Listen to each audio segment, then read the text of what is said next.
Doctor Umesh Kumar Sharma और आप पढ़ रहे हैं भारतीय काव्यशास्त्र।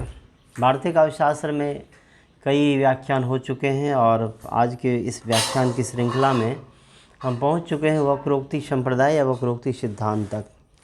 अनेक सिद्धांतों की पढ़ाई हो चुकी है और यह जो मेरा व्याख्यान है ये आप तमाम वर्गों के छात्र छात्राओं के लिए उपयोगी है, चाहे आप बीपीएससी की तैयारी कर रहे हैं, यूपीएससी की तैयारी कर रहे हैं, यूजीसी नेट की तैयारी कर रहे हैं या देश के किसी भी विश्वविद्यालय में अगर आप स्नातक या स्नातकोत्तर की पढ़ाई कर रहे हैं तो उसके लिए सर्वथा उपयोगी है। भारतीय काव्यशास्त्र पर लगातार मेरे व्याख्यान हो रहे हैं और भी कई व्याख्यान होने हैं।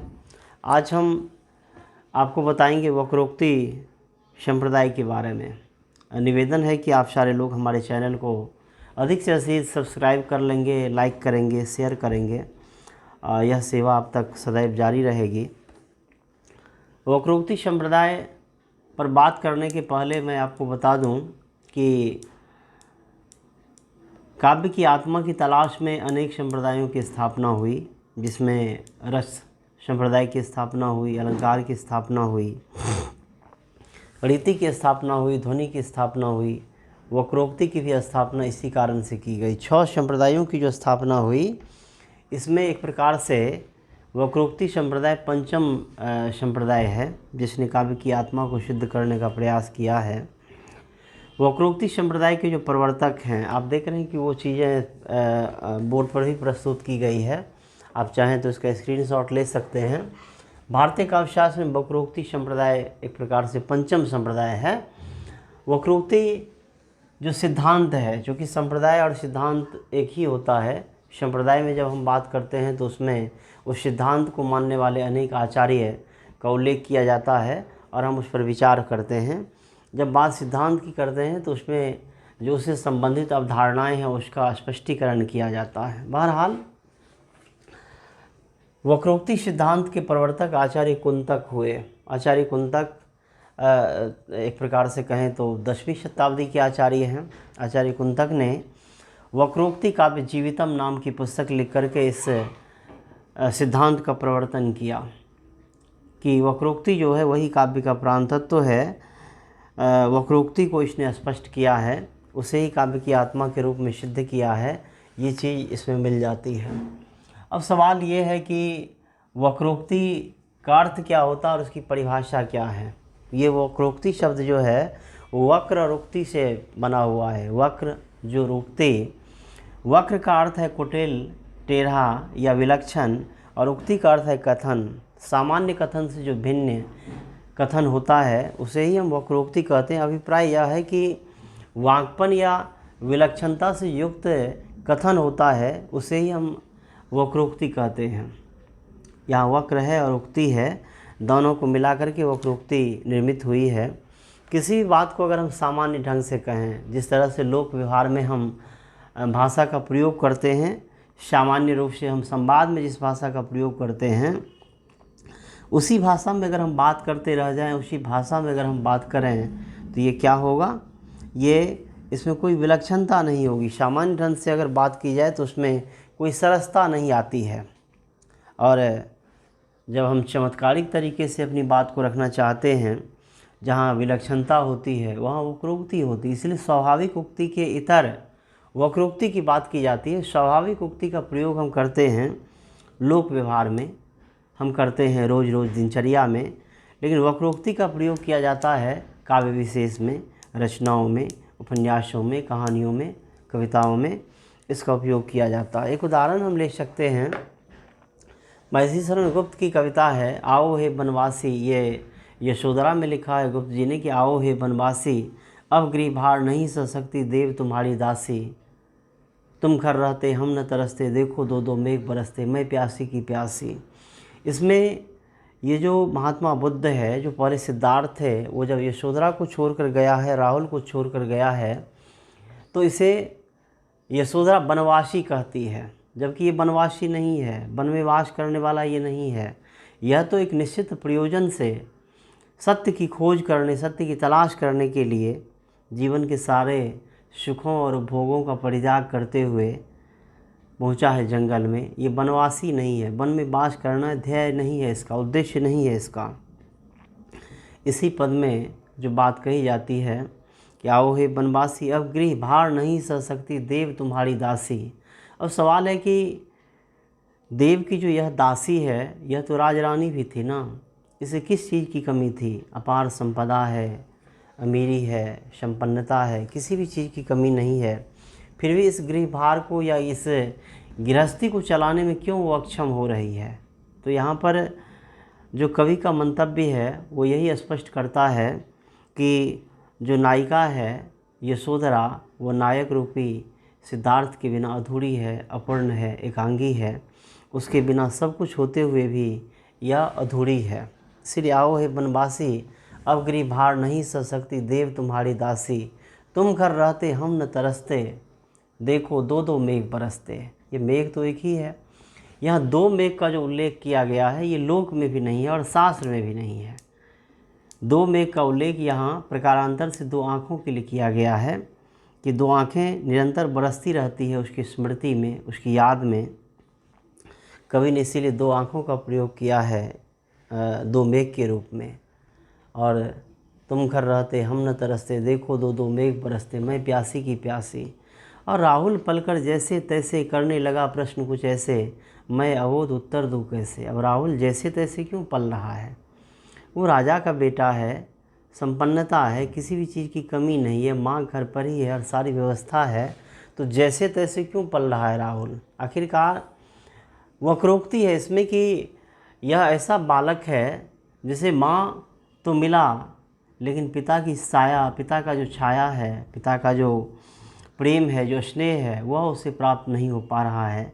इसीलिए राहुल जैसे तैसे अपनी संवेदनाओं को कुंठित करते हुए, अपनी भावनाओं को मारते हुए जी रहा है। इसीलिए कवि ने इस तरह का प्रयोग किया है कि जैसे तैसे करने लगा प्रश्न कुछ ऐसे, मैं अबोध उत्तर दूँ कैसे। ये अबोध भी नहीं है लेकिन यह कह रही है कि मैं अबोध हूँ, मैं कैसे उत्तर दूँ। यहाँ वक्रोक्ति है, यहाँ स्वाभाविक उक्ति नहीं है। तो इस तरह से जो लोक या शास्त्र में जो पारंपरिक कथन है, उस कथन के परे जब रचनाकार विशेष प्रकार की शब्द योजना के माध्यम से अपने अर्थ को अभिव्यंजित करने की कोशिश करता है तो वहाँ वक्रोक्ति हो जाती है। वक्रोक्ति काव्य को विशेष बना देता है। भावों की अभिव्यक्ति के लिए कवि सामान्य मनुष्य के द्वारा अपनाए गए जो एक प्रकार से कहें तो मार्ग हैं, उसके इतर विलक्षणता या वक्रता से युक्त भाषा का प्रयोग करता, शब्द का प्रयोग करता है। जहाँ भंगिमा होती है वहाँ वक्रोक्ति होती है। या आप देखते हैं कि किसी भी बात को सामान्य ढंग से कहने में सरसता नहीं आती है, इसीलिए उसे चमत्कारिक ढंग से कहने के लिए कहने की कोशिश की जाती है। आचार्य कुंतक के अनुसार वक्रोक्ति जो है वह काव्य की आत्मा है। वक्रोक्ति काव्य जीवितम। वक्रोक्ति क्या है?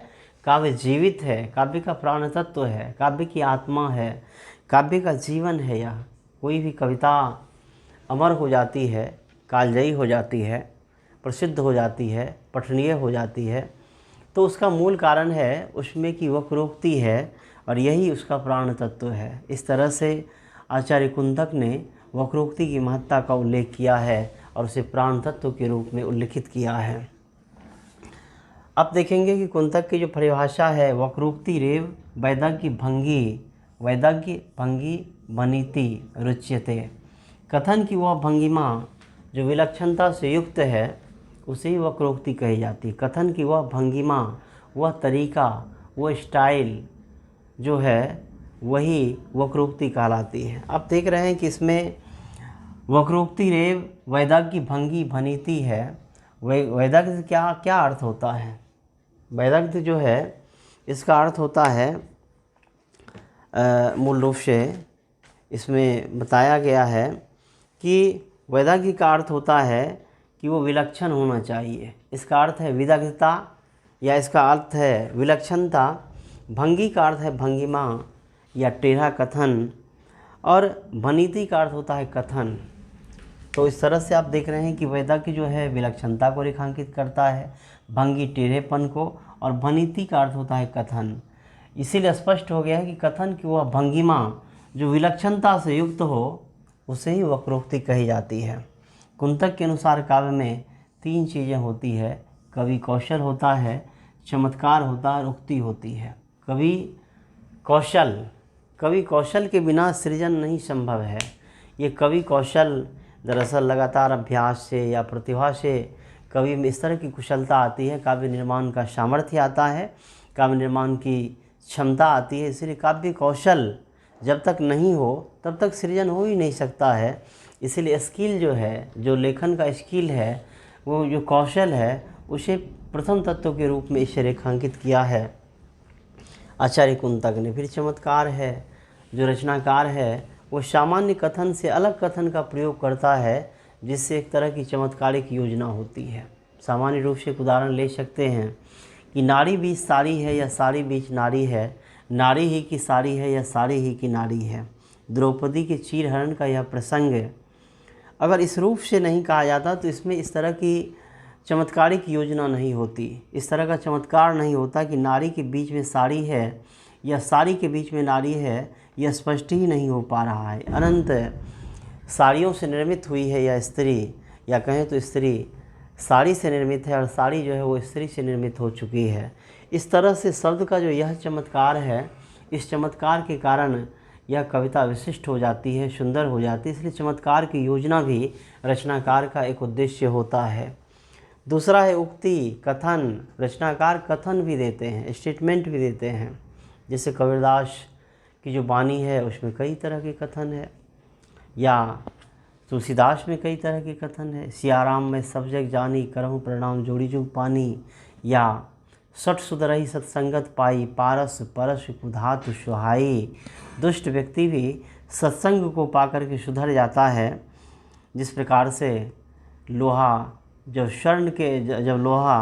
जब पारस पत्थर के संसर्ग में जाता है तो वो सोना बन जाता है। तो इस तरह से जो कथन है, ये कथन की भी प्रधानता होती है रचना में। रचनाकार कथन को भी प्रस्तुत करता है। तो तीन चीज़ें यहाँ है कि कवि कौशल, चमत्कार और उक्ति, तीनों की योजना होती है, तभी जाकर के वक्रोक्ति का निर्माण हो पाता है। इसमें हम देख रहे हैं कि वक्रोक्ति की जो परंपरा है, हम यह नहीं कह सकते कि वक्रोक्ति शब्द के प्रथम प्रयोक्ता आचार्य कुंतक हैं और इसकी कोई परंपरा नहीं है, हम ऐसा नहीं कह सकते, क्योंकि इसकी परंपरा पहले से आ रही थी। पहले से भी लोगों ने वक्रोक्ति शब्द का उल्लेख किया था और उसमें अलग अलग अर्थ भरने का काम किया था। आप देख रहे हैं कि जो वक्रोक्ति है, भामा, आचार्य भामा जो 6ठी शताब्दी के आचार्य हैं, उसका मानना है कि वक्रोक्ति जो है वो अतिशयोक्ति का पर्याय है। अतिशयोक्ति, अतिशय उक्ति, चीज़ों को बढ़ा चढ़ा करके प्रस्तुत करने के लिए वक्रोक्ति का प्रयोग किया जाता है, टेढ़ी का प्रयोग किया जाता है। इसीलिए इसने अतिशयोक्ति के पर्याय के रूप में, उसकी समानार्थी के रूप में से लिया है कि जहाँ वक्रोक्ति होती है वहाँ पर अतिशयोक्ति भी हो ही जाती है। और सभी अलंकारों के मूल में, जितने भी अलंकार हैं सभी के मूल में वक्रोक्ति होती है। ये आचार्य भामा वही भामा है जिसने अलंकार को काव्य की आत्मा कहा है, जिसने अलंकार को ही काव्य का प्रधान तत्व कहा था। अलंकरोति इति अलंकारा, जो अलंकृत करता है वह अलंकार है। और आगे इसने कहा था कि न कांतमपि निर्भूषणम विभाति वनिता मुखम, अर्थात स्त्री का मुख सुंदर नहीं लग सकता अगर वो अलंकार से विहीन है। ठीक उसी प्रकार कविता की सुंदरता के लिए भी अलंकार जो है वो अनिवार्य है। इस प्रकार से आचार्य भामा जो हैं वो वक्रोक्ति को अतिशयोक्ति का पर्याय मानते हैं और अलंकारों के मूल में, जितने भी अलंकार है सब के मूल में वक्रोक्ति को भी मानते हैं। आगे आप देखेंगे कि दूसरे आचार्य जो हैं, आचार्य दंडी हैं, 7वीं शताब्दी में हुए थे। वक्रोक्ति जो है वो सभी अलंकारों का समुच्चय है, समूह के रूप में इसने लिया कि जितने भी प्रकार के अलंकार होते हैं सबका समुच्चय है, सभी के संसर्ग से वक्रोक्ति का निर्माण होता है। एक प्रकार से यह वक्रोक्ति को थोड़ा सा व्यापक रूप में लिया, थोड़ा सा विस्तृत रूप में लिया है। और इसने माना है कि दो तरह की उक्ति होती है। आप जैसा देख रहे हैं कि एक स्वाभाविक उक्ति है और दूसरा है वक्रोक्ति। स्वभावोक्ति मतलब स्वाभाविक उक्ति, जिसका प्रयोग हम दिनचर्या में करते हैं, संवाद में करते हैं, रोज़ रोज़ अपनी बात में करते हैं। लेकिन इसके इतर वक्रोक्ति का प्रयोग किया जाता है जहाँ पर टेढ़ी उक्ति होती है, जहाँ पर सामान्य कथन से भिन्न कथन होता है, वहाँ ही वक्रोक्ति होती है। हम उदाहरण अगर लें तो जिस तरह से कामनी करे सनाने, लिखा है विद्यापति ने, कामनी करे सनाने हेरैत हृदय हने पंचमाने, चिकुर गरे जलधारा, जनि शशि मुख डर रोए अंधारा। अब देखिए कि शशि मुख जो है, जिस प्रकार से चांद के भय से अंधकार रोता है, ठीक उसी प्रकार से नायिका का जो मुख सौंदर्य है, उसे ये बाल रूपी जो अंधकार है ये रो रहा है। और किस तरह से कवि ने उसका प्रयोग किया है, इसलिए हम कह सकते हैं कि यहाँ वक्रोक्ति है, यहाँ टेढ़ी उक्ति है। रचनाकार यहाँ स्वाभाविक उक्ति का प्रयोग नहीं किया है। अगर स्वाभाविक उक्ति का प्रयोग करता तो इस तरह की विलक्षणता नहीं आती है। या यही कवि विद्यापति जब लिखते हैं कि माधव की कही सुंदरी रूपे, पल्लव राज चरण चरण युग शोभित, पल्लव राज चरण युग शोभित, गति गजराजक भाने, कनक कदली पर सिंह सवारल दात पर मेरु समाने। तो यहाँ आप देखिए कि क्या नायिका के पैर कितने भी सुंदर हो जाए वो कमल के समान नहीं हो सकता, लेकिन कमल से उसकी तुलना की गई है। ये सामान्य कथन नहीं है, ये विशिष्ट कथन है। और नायिका जो जब चलती है तो वो गज के समान, मदमस्त गजराज के समान चलती है। गति गजराजक भाने, कनक कदली पर सिंह संवारल, ये कनक कदली है, ये दोनों जांघों के लिए सोने से बने हुए जो केले के थंब है उस रूप में उसका प्रयोग किया गया है। और जो कटी है, जो कमर है, वो सिंह के कमर के समान है। और वक्ष का प्रयोग यहाँ किया गया है जो मेरु के समान दृष्टिगत हो रहा है। तो यहाँ तो अतिशयोक्ति है, स्वाभाविक रूप से है कि इस तरह की चीज़ें नहीं हो सकती है। यहाँ अतिशयोक्ति का प्रयोग रचनाकार ने किया है। और हम कह सकते हैं कि ये स्वाभाविक उक्ति नहीं है, ये वक्रोक्ति है, ये टेढ़ी उक्ति है। इसीलिए आचार्य दंडी का जो कथन है वो सर्वथा यहाँ सटीक प्रतीत हो रहा है। आचार्य वामन जो है 8वीं शताब्दी के आचार्य हुए, रीति संप्रदाय के प्रवर्तक हैं। और ये कहते हैं कि वक्रोक्ति जो है वो केवल एक अर्थालंकार विशेष है। इसने केवल एक अर्थालंकार के रूप में ही इसका प्रयोग किया है। जितनी विराट कल्पना की गई थी वक्रोक्ति की, उसे इसने समेट लिया है। और जब भी काव्य की आत्मा के रूप में आचार्य कुंतक ने इसे स्पष्ट किया है तो इसकी विराट कल्पना ही की गई है।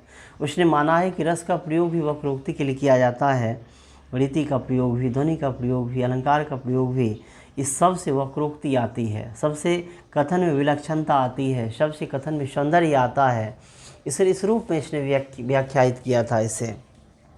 लेकिन वामन ने इसे समेट दिया है कि यह केवल और केवल अर्थालंकार विशेष है। अलंकार के जो दो प्रकार होते हैं, शब्दालंकार और अर्थालंकार, एक और अलंकार के प्रकार हैं ओहया अलंकार, जहाँ शब्द और अर्थ दोनों में अलंकार हो वहाँ ओहया अलंकार होता है। तो इस तरह से इसने पूरी तरह से समेट दिया है वक्रोक्ति को और कहा कि ये केवल और केवल अर्थालंकार ही है। आचार्य रुद्रट वक्रोक्ति को मानते हैं कि ये अलंकार है और इसके दो भेद हैं, काकु वक्रोक्ति और श्लेष वक्रोक्ति। काकु का अर्थ होता है जहाँ पर श्रवण की भिन्नता के कारण अर्थबोध की भिन्नता हो जाती है। जो वक्ता कह रहा है वही चीज़ श्रोता सुन नहीं पा रहा है। जैसे कोई कह रहा हो कि दिल्ली में कुतुब मीनार है और आपने सुन लिया हो कि दिल्ली में कुत्ता बीमार है, तो क्या होगा? इससे एक विलक्षणता तो आएगी, फिर अर्थबोध की भिन्नता हो जाएगी। जो वक्ता है वो कुछ और कह रहा है और श्रोता कुछ और सुन रहा है। रामचरितमानस की भी एक प्रसिद्ध पंक्ति है जिसमें सीता के निर्वासन का वह प्रसंग है, सीता नहीं बल्कि राम और सीता के निर्वासन का वह प्रसंग है। जब राम को वन में जाना था और सीता जाने के लिए उद्यत हो जाती है, राम उसे समझाने की चेष्टा कर रहा है और सीता मन नहीं मानती है। राम बार बार कहता है कि जंगलों का जीवन सहज नहीं होता है, वहाँ पर अनेक तरह की कठिनाइयों का सामना करना पड़ता है, भयानक जंगली जीव हमले कर सकते हैं, कंटकों से भरा हुआ वो मार्ग है, बहुत ही दुर्गम है। और इस तरह से वो समझाने की चेष्टा कर रहा है कि सीता तुम सुकुमारी हो और तुम वन के योग्य नहीं हो। तो सीता भी स्पष्ट करती है कि मैं सुकुमारी नाथ वन जोगू। इससे दो तरह के स्पष्ट अर्थ व्यंजित हो रहे हैं। सामान्य रूप से इसमें तो यही अर्थ व्यंजित हो रहा है कि मैं वास्तव में सुकुमारी हूँ और आप वन के योग्य हैं, आप पुरुष हैं, आप कठोर हैं, आप कर्कश हैं, आप वन के योग्य हैं। लेकिन सीता का यह उद्देश्य नहीं था। वो कहना चाह रही थी मैं सुकुमारी नाथवन जोगी, अगर नाथवन जोगू अर्थात मैं सुकुमारी हूँ तो नाथ ही कौन से बन के योग्य है। मैं जिस प्रकार से राजकुमारी के रूप में पली हूँ, ठीक उसी प्रकार से राजकुमार के रूप में तो नाथ भी पले हुए हैं, इसीलिए वह भी तो जंगल में जीवन जीने के योग्य नहीं है। अगर वो जी सकते तो फिर मैं क्यों नहीं जी सकती जंगलों में। इस तरह से जो बात यहाँ कही गई है उससे स्पष्ट हो जाता है कि यहाँ काकू वक्रोक्ति है। यहाँ आप देख रहे हैं कि यह काकू वक्रोक्ति है। जो वक्ता कह रहा हो, श्रोता उससे कुछ भिन्न समझ रहा हो, ये उच्चारण भेद के कारण होता है, ये काकू वक्रोक्ति है। श्लेष वक्रोक्ति वहाँ होती है जहाँ पर अर्थ श्लिष्ट होता है। श्लेष का अर्थ होता है चिपका हुआ, जहाँ पर एक ही शब्द में अनेक तरह के अर्थ चिपके हुए रहते हैं। जैसे उदाहरण ले सकते हैं, रहीमन पानी राखिए बिन पानी सब सोन, पानी गए न उबरे मोती मानुष चून। तो क्या होगा, यहाँ पानी शब्द का प्रयोग जो किया गया श्लिष्ट अर्थ को व्यंजित कर रहा है। पानी संदर्भ विशेष में अपने अपने अलग अलग अर्थ को व्यंजित कर रहा है। पानी मनुष्य के अर्थ में अगर हम प्रयोग करते हैं तो वह उसका सम्मान है, उसकी प्रतिष्ठा है। इसी पानी का प्रयोग हम जब मोती के अर्थ में कर लेते हैं तो उसकी चमक, उसकी आभा है, उसकी दीप्ति है। और तीसरा अर्थ हो जाता है चून या चूना के अर्थ में जब हम पानी को लाते हैं, यहाँ पर चूना सामान्य पानी के लिए प्यासी रह जाती है, इसलिए चूना शब्द का प्रयोग जब हम करते हैं तो वहाँ पर सामान्य पानी का उल्लेख किया जाता है। इसलिए संदर्भ जब अलग अलग होता है तो अर्थ अलग अलग हो जाता है। यहाँ पानी शब्द में 3 तरह के अर्थ चिपके हुए हैं और यह श्लिष्ट शब्द है जिससे रचनाकार ने अपने भावों को बहुत सुंदर तरीके से व्यंजित किया है। इसलिए हम कह सकते हैं कि श्लेष जो है ये श्लेष वक्रोक्ति है, इसमें यहाँ पर अर्थ श्लिष्ट है, चिपका हुआ है। अब देखेंगे कि आनंदवर्धन ने क्या कहा है। आनंदवर्धन जो है वो और अभिनव गुप्त जो हैं, इनका मानना है कि वक्रोक्ति सभी अलंकारों का मूल तत्व है। बहुत अच्छी बात है, ये सभी अलंकारों का मूल तत्व है। जब तक अलंकारों के मध्य में वक्रोक्ति नहीं होगी तब तक अलंकार का निर्माण ही नहीं हो पाएगा। इसे अगर किसी ने एक अलंकार के रूप में व्यंजित किया है तो यह बहुत सटीक विवेचन नहीं है। वह केवल अलंकार एक प्रकार का अलंकार नहीं है, बल्कि सारे अलंकारों के केंद्र में वक्रोक्ति की सत्ता होती है। यह अलग सवाल है कि इसे हम काव्य की आत्मा के रूप में न माने, लेकिन अलंकारों के केंद्र में यह है। अलंकार की जो सत्ता है, अलंकार की जो निर्माण होता है वो वक्रोक्ति के कारण ही हो पाता है, और प्रत्येक अलंकार के केंद्र में वक्रोक्ति हो सकती है या होती है। उसके बिना अलंकारों का निर्माण हम कर ही नहीं सकते हैं। इस प्रकार से हम कह सकते हैं कि वक्रोक्ति जो है वो सभी अलंकारों का मूल तत्व है और इसके बिना अलंकारों का निर्माण किया ही नहीं जा सकता है। हम बात करेंगे आचार्य कुंतक ने जो वक्रोक्ति के 6 भेद बताए हैं, इसने भेद जो किए हैं वो भेद ही बहुत महत्वपूर्ण है। भेद भी बहुत महत्वपूर्ण है, इसे भी समझना अनिवार्य है। इसने 6 भेद किए हैं।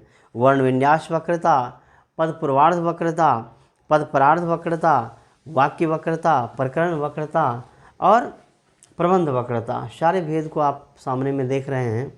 हम इन भेदों का क्रमिक रूप से विवेचन करना चाहेंगे ताकि न केवल वक्रोक्ति आपको समझ में आ जाए, बल्कि इसका जो भेद और उपभेद है यह भी आपको समझ में आ जाए कि किस तरह से इसके भेद किए गए आचार्य कुंतक के माध्यम से। जब हम इस पर प्रकाश डालते हैं तो सबसे पहला जो भेद किया गया है वह है वर्ण विन्यास वक्रता। किसी भी कविता में जब वर्ण से सौंदर्य का आगमन होता है और उससे वक्रता आ जाती है, उससे कविता विशेष हो जाती है, उसमें विलक्षणता आ जाती है, तो उसे हम वर्ण विन्यास वक्रता कहते हैं। क्योंकि वर्णों की संसर्ग से शब्द का निर्माण होता है और शब्द के संसर्ग से वाक्य का निर्माण होता है। वाक्य के संसर्ग से ही हम किसी भी तरह के विचारों को व्यक्त करने की योजना बनाते हैं। इसलिए वर्ण विन्यास पर इसने जोर डाला है कि वर्ण विन्यास वक्रता जो है, इससे हम इस तरह के सौंदर्य का आगमन जो करते हैं उसमें वर्ण केंद्रीय विषय हो जाता है।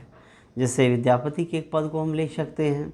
विद्यापति ने कहा न कि सरसिज विनु सर, सर विनु सरसिज की सरसिज विनु सूरे, यौवन बिनु तन, तन बिनु यौवन की यौवन प्रिय दूरे।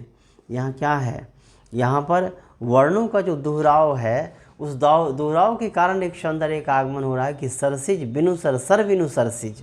ये कवि ने स्पष्ट किया है कि जो कमल है, ये कमल के बिना सरोवर और सरोवर के बिना कमल सुंदर लग ही नहीं सकते। अगर सरोवर भी हो, कमल भी हो, फिर सूर्य के बिना उसकी कोई छटा नहीं दिखाई पड़ेगी, क्योंकि कमल खिलेगा ही नहीं। ठीक उसी प्रकार प्रकारांतर से इसने कहा है कि यौवन बिनु तन, तन बिनु यौवन की, यौवन प्रिय दौड़े। अगर जवानी हो तो शरीर की अनिवार्यता है, शरीर हो तो जवानी हो सकती है, और दोनों हो और प्रियतम ही अगर साथ नहीं हो तो फिर ये किसी काम का नहीं रह जाता। इसीलिए कवि ने यहाँ स्पष्ट किया है प्रकारांतर से कि अगर यौवनत्व है तो फिर प्रियतम का होना भी लाजमी है, अनिवार्य है। तो यहाँ क्या है, वर्णों के माध्यम से कवि ने चमत्कारिक भावों को अभिव्यक्त किया है। तो यहाँ वर्ण विन्यास वक्रता है, वर्णों की योजना के माध्यम से कवि ने विशेष तरह के भावों को व्यंजित किया है। तो इस तरह से हम इसमें देख सकते हैं ये चीज़ें अभिव्यक्त की गई हैं। आगे जो दूसरा भेद किया गया है वो है पद पूर्वार्ध वक्रता। आप देख रहे हैं कि यह है पद पूर्वार्ध वक्रता। पद पूर्वार्ध वक्रता में होता क्या है कि पद जो बनता है, पद के बारे में आपको यह जानना चाहिए कि जब कोई भी शब्द अपने शब्दकोशीय स्वरूप का परित्याग करते हुए जब वह काव्य में प्रयुक्त हो जाए, वाक्य में आ जाए, तो वाक्य के हिसाब से जब शब्द ढल जाता है तो वो पद हो जाता है। तब हम उसे शब्द नहीं कह सकते, वो पद हो जाता है। अब पद जो बनता है उसमें मूल धातु भी है, उसके बाद उसमें उपसर्ग भी है और उसमें प्रत्यय भी होता है। पद क्या है, पद मूल धातु बन जाता है और इसमें उपसर्ग और प्रत्यय दोनों को मिलाकर के संपूर्ण पद का निर्माण हो जाता है। तो जब भी हम पद पूर्वार्ध की बात करते हैं तो हम कह सकते हैं कि पद के पूर्व जो स्वभाव जो चीज़ें मिल जाती है, पद में मूल चीज़ें होती हैं जिसे हम प्रकृत कहते हैं, उसके बाद प्रत्यय भी होता है, उपसर्ग भी होता है। तो पद के पूर्व जो लग करके पद के विशेष अर्थ को व्यंजित करा देता है उसे हम पद पूर्वार्ध वक्रता कहते हैं। पद के पूर्व जो भाग हैं वो पद पूर्वार्ध है। एक उदाहरण हम ले सकते हैं कि आरे नव यौवन अभिरामा। ये यौवन शब्द का उल्लेख तो विद्यापति ने किया है, नव शब्द जोड़ दिया है, इसलिए यौवन में नवीनता आ गई है, जिसके कारण वो यौवन और भी अधिक सरस हो गया, और भी अधिक सुंदर हो गया है। तो यहाँ यौवन में हम नव जोड़ देते हैं। या अगर आप कामायनी से पद को उद्धृत करते हैं तो लिखा है जयशंकर प्रसाद ने श्रद्धा का सौंदर्य वर्णन करते हुए कि नील परिधान बीच सुकुमार, खिल रहा मृदुल अधखुला अंग, खिला हो जो बिजली का फूल, मेघ बन बीच गुलाबी रंग। तो आप इसमें देखेंगे कई तरह से पद पूर्वार्ध का प्रयोग किया गया है कि नील परिधान, परिधान में नील शब्द जोड़ करके स्पष्ट कर दिया गया है कि जिस परिधान को पहनी हुई है श्रद्धा वो नीले रंग का है। नील परिधान बीच सुकुमार, खिल रहा अधखुला, खिल रहा मृदुल अधखुला अंग। या अंग का ही वर्णन नहीं, अधखुले अंग का वर्णन किया गया है। तो इस तरह से जब किसी शब्द में, किसी शब्द के पूर्व में कोई चीज़ें जुड़ जाती है और वह उसके विशेष अर्थ को व्यंजित कर देता है, हम कह सकते हैं कि यह पद पूर्वार्ध वक्रता। जैसे घोड़ा शब्द का प्रयोग करें तो ये घोड़ा को व्यंजित करेगा, लेकिन हम कहें लाल घोड़ा, काला घोड़ा तो क्या होगा, एक स्पेशल घोड़ा को रेखांकित कर पाएगा। आदमी का हम प्रयोग करें तो वो आदमी को रेखांकित करेगा, कुशाग्र बुद्धि का मनुष्य, कुशाग्र बुद्धि का आदमी, सुंदर आदमी, सज्जन आदमी। इस शब्द को जोड़ करके हम उस आदमी को विशेष रूप से रेखांकित कर सकते हैं। इसीलिए हम कह सकते हैं कि पद पूर्वार्ध वक्रता वहाँ होती है जहाँ पर पद के पूर्व कुछ चीज़ों को जोड़ करके विशेष प्रकार के अर्थ की योजना की जाती है। जैसे एक और उदाहरण लेंगे कि मधु पवन क्रीड़ित जो शिशु साल, सुशोभित हो सौरभ संयुक्त। ये शिशु साल शब्द का प्रयोग क्यों किया गया, नायिका के लिए। इसलिए साल जैसी छरहरी है, वैसी ही नवता है इसमें, लेकिन शिशु साल है, वो विशाल वटवृक्ष के समान नहीं है, विशाल वृक्ष के समान नहीं है। जो शिशु में जो नवता होती है, शिशु में जो रंग होता है, ढंग होता है, सहजता होती है, वो सहजता है उसमें, वो सौंदर्य है उसमें, वो सरलता है उसमें, वो शॉर्पनेस है उसमें। इसीलिए मधु पवन, पवन में भी मधु जोड़ दिया गया। तो ये क्या है, ये पद पूर्वार्ध वक्रता है। आगे आप देखेंगे कि पद परार्ध वक्रता है तीसरा भेद, पद परार्ध वक्रता। आप देख रहे हैं कि ये तीसरा भेद है। पद परार्थ का अर्थ होता है जब पद के उत्तर भाग में हम किसी चीज़ को जोड़ देते हैं और उससे अर्थ अलग हो जाता है या अर्थ में एक तरह की विशेषता आ जाती है, सौंदर्य आ जाता है, उसे हम पद परार्थ वक्रता कहते हैं। उदाहरण के तौर पर हम कह सकते हैं कि पद्मावत की वो पंक्ति बहुत ही प्रसिद्ध हो गई। पीऊ से कहू संदेश राहे भोरा है काग, सोई बिरही धनी जर मुई तहिक धुआं हम लाग। यहाँ पर संदेश की बड़ी खूबसूरत प्रेषणीयता है। संदेश को प्रेषित करती हुई नायिका नागमती कहती है कि पीऊ से कहे संदेश रहा। वो जब मनुष्य से थक जाती है, हार जाती है, किसी ने उसका संदेश सही ठिकाने पर नहीं पहुंचाया है, तो हार करके वो जंगली प्राणियों के पास चली जाती है, वो कौओं के पास जाती है, वो भ्रमर के पास जाती है और कहती है कि पीऊ से कहे वो संदेश रहा। ये संदेश नहीं है, संदेश रहा मतलब संदेश पर वो जोर डालती है कि हमारे इस वियोग से निष्पन्न जो संदेश है वह संदेश जाकर के सुनाना। पीऊ से कहो संदेश रहा हे भोरा हे काग, सोई बिरही धनी जर मुई तहिक धुआं हम लाग। कि तुम जाकर के कहना कि बिरहनी स्त्री जो है वो तुम्हारे वियोग में जलकर भस्म हो गई, उसी के जलने से जो धुएँ निकले थे उसी से हम सभी काले हो गए। तो संदेश की प्रेषणीयता तो है और संदेशरा शब्द का उल्लेख करते हुए संदेश पर और भी अधिक जोर डाला गया है और यहाँ हम कह सकते हैं कि यहाँ पर पद परार्थ वक्रता है। पद को अधिक संप्रेषणीय बनाने के लिए कवि ने इस तरह से उत्तर भाग को जोड़ करके उसे सुंदर बनाया है, सरस बनाया, आकर्षक बनाया है।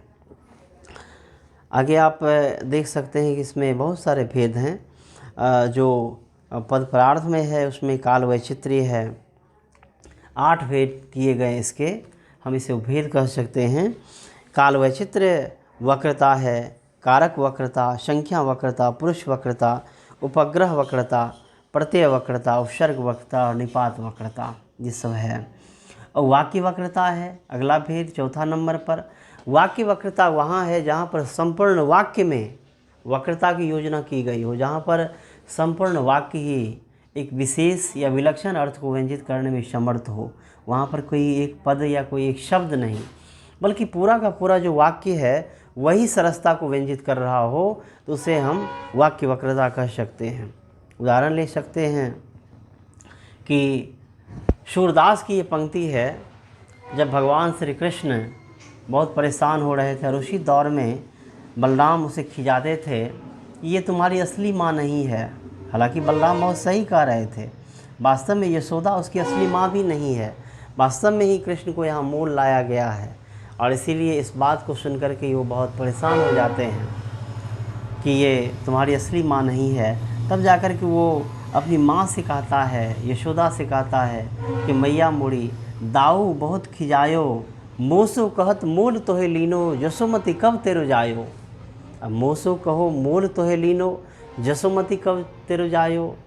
या आरंभ में है कि दाऊ बहुत खिजायो, भैया मोड़ी दाऊ बहुत खिजायो, मोसो कहत मोल तोहे लीने, जसोमती कब तेरो जायो। बहुत सटीक अर्थ है इसमें, लेकिन पूरे वाक्य में वक्रता है। पूरे वाक्य में वक्रता इस प्रकार है कि जिस प्रकार से खींच रहा है श्री कृष्ण कि अपनी माँ तुम्हारी नहीं है, तुम्हें मोल लाया गया है, इस पूरे वाक्य में वो अर्थ को व्यंजित करना चाहता है कि ये तुम्हारी अपनी माँ नहीं है, ये तुम्हारी अपनी माँ कब से हो गई, तुम्हें तो मोल लाया गया है, यह केवल पाल्य माता है, यह तुम्हें पालती है। और इस तरह से यहाँ पर इस अर्थ को व्यंजित करने में यह पद, यह वाक्य समर्थ है। या आओ हे बनवासी, अब गृह भार नहीं सह सकती देव तुम्हारी दासी।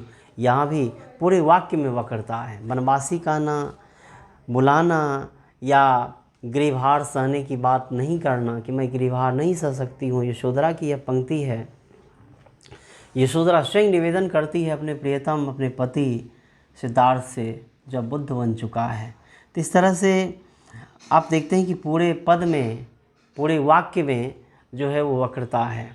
या सूरदास की एक और पंक्ति हम ले सकते हैं कि आयो घोष बरो व्यापारी, लाद खेप गुण ज्ञान जो की ब्रज में आन उतारी।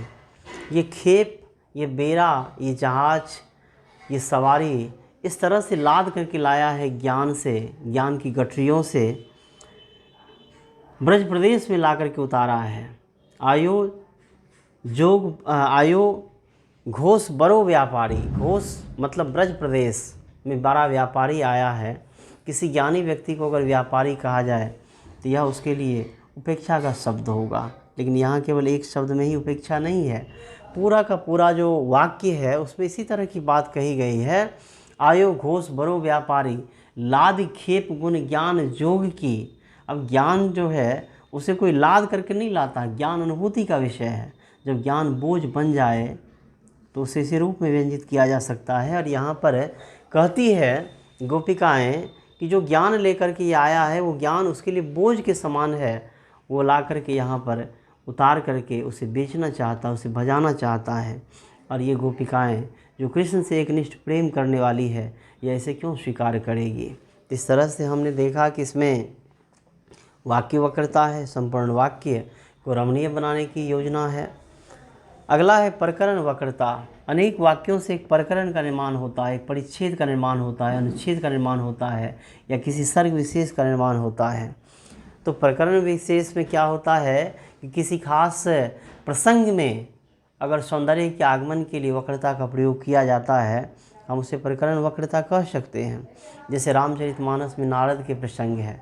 नारद जब मोह में मोहित हो गया, जब स्त्री संसर्ग की आकांक्षा उसके भीतर भी उत्पन्न होने लगी, तो किस प्रकार से उसका मोह भंग किया है भगवान विष्णु ने, ये रामचरितमानस के बालकांड में देखा जा सकता है। यहाँ पर दरअसल प्रसंग वक्रता दिखाई पड़ रहा है, या इसे हम प्रकरण वक्रता कह सकते हैं। या पद्मावत में हीरामन का प्रसंग आ जाता है, उस हीरामन के प्रसंग से पूरा का पूरा जो काव्य है वह अलग अर्थ को ही व्यंजित करने लगता है कि हीरामन अगर नहीं आया होता तो रत्नसेन के सामने कोई समस्या भी नहीं आई होती। ठीक उसी प्रकार कि गाय पालने की आकांक्षा ने घोड़ी को बर्बाद कर डाला, और गोदान की संपूर्ण जो समस्याएं हैं उसके केंद्र में गाय पालने की आकांक्षा है। गाय विवादों की जड़ है, गाय फसाद की जड़ है। तो इस तरह से गोदान में गाय का प्रसंग, पद्मावत में हीरामन तोता का प्रसंग, रामचरितमानस में नारद का प्रसंग, ये सब क्या है, यह प्रकरण वक्रता जो खास क्षेत्र को एक विशेष रूप से प्रभावशाली बनाता है। उसके बाद है प्रबंध वक्रता। प्रबंध वक्रता जहाँ संपूर्ण प्रबंध काव्य में ही वक्रता का प्रयोग किया गया हो, उसे हम कह सकते हैं कि यहाँ प्रबंध वक्रता है। प्रबंध वक्रता में आप देखेंगे कि जैसे पद्मावत है या कामायनी है, तो पद्मावत में पूरा का पूरा जो प्रबंध काव्य है उसमें वक्रता दिखाई पड़ता है, या कामायनी में भी इस तरह की चीज़ें दिखाई पड़ती है। प्रबंध काव्य के रूप में अगर हम पद्मावत की बात करें तो पूरा का पूरा जो काव्य है एक सामान्य अर्थ को भी व्यंजित कर रहा है, और साथ में एक विशेष अर्थ भी चल रहा है। जब आप पद्मावत के उपसंहार को पढ़ेंगे तो कवि ने स्पष्ट लिख दिया है कि तन चितौर मन राजा किन्ना, ये सिंघल बुद्धि पद्मिनी चिन्हा, गुरु सोवा जही पंथ दिखावा, बिन गुरु जगत को निर्गुण पावा, नागमती यह दुनिया धंधा, बाँचा चित नहीं यही चित बंधा, राघव चेतन भय शैतानु, मैं अलाउद्दीन सुल्तानु। तो आप देखेंगे कि यहाँ राजा रानी और वो हीरामन तोता और ये सारे के सारे जो पात्र हैं वो केवल पात्र ही नहीं है, बल्कि वो एक एक भावों को रेखांकित करता है। रत्नसेन मन का प्रतीक है, तो जो पद्मावती है वो सात्विक बुद्धि है, जो नागमती है वो सांसारिक बुद्धि है, हीरामन तोता गुरु का प्रतीक है। उसके बाद राघव चेतन शैतान है, अलाउद्दीन माया के रूप में आया हुआ है। तो इस तरह से सामान्य अर्थ के साथ साथ एक विशेष अर्थ चल रहा है, और पूरा का पूरा काव्य ही वक्रोक्ति में लिखा गया है। टेढ़ी उक्ति हमेशा चलती रहती है, इसलिए हम कह सकते हैं कि यहाँ पर प्रबंध वक्रता है। ठीक उसी प्रकार से कामायनी को भी हम उद्धृत कर सकते हैं कि कामायनी में भी आरंभ से लेकर के अंत तक ये वक्रता दिखाई पड़ती है कि रचनाकार न केवल मनु, श्रद्धा और ईरा की कहानी लिखा है, बल्कि उसके साथ ये मन, हृदय और बुद्धि के अंतर संघर्ष की भी कहानी है। ये भी चीज़ें इसमें स्पष्ट हो जाती हैं। इसलिए कुल मिलाकर के हम कह सकते हैं कि पद्मावत और कामायनी में प्रबंध वक्रता है।